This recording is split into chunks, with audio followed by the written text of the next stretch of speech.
지난 14일 윤석열 대통령 탄핵소추안을 가결한 뒤 내란 세력에 대한 대대적 수사와 신속한 탄핵 절차 진행으로 불안정한 내란 정국을 조기 대선 국면으로 전환하려던 야권의 구상이 암초를 만났다. 한덕수 대통령 권한대행이 24일 야권이 요구해온 쌍특검법, 내란특검법, 김건희 특검법, 공포를 거부하고 헌법재판관 임명에도 협조하지 않겠다는 뜻을 분명히 밝힌 것이다.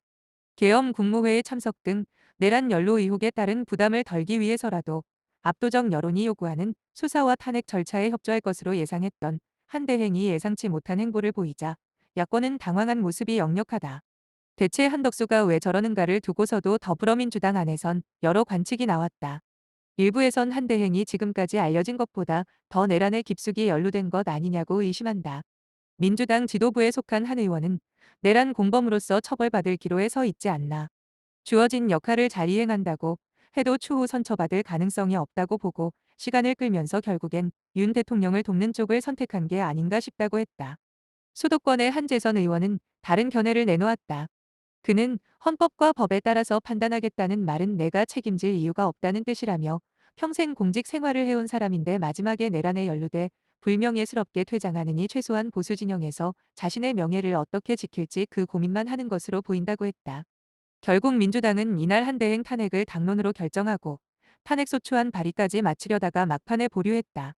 국회 본회의에서 헌법재판관 임명동의안을 처리하는 26일까지 한대행에게 고민할 시간을 주겠다는 것이다. 다만 민주당도 한대행이 태도를 바꿀 것이라고 기대하지 않는 분위기다. 그럼에도 탄핵안 발의를 늦춘 건 최대한 인내하고 기다리는 모습을 보임으로써 탄핵의 명분을 더 쌓겠다는 차원으로 보인다. 다만 한대행의 탄핵은 대행의 대행 체제가 현실화하는 것이어서 민주당도 고민이 가볍지만은 않다. 만약 한대행 탄핵안이 가결돼 직무가 정지되면 최상목 부총리 겸 기획재정부 장관이 권한대행을 맡는 사상 초유의 일이 벌어지게 된다. 당 지도부의 또 다른 의원은 최 부총리는 계엄에 적극적으로 반대한 것으로 알려져 있어 한대행의 견져서는 나아 보이나 특검법 수용 여부는 아무것도 보장된 게 없다고 우려했다. 특검 후보 추천 권한을 야당에만 부여한 김건희 특검법의 경우 위헌 요소가 있다는 정부의 공식 의견은 바뀌지 않았기 때문이다.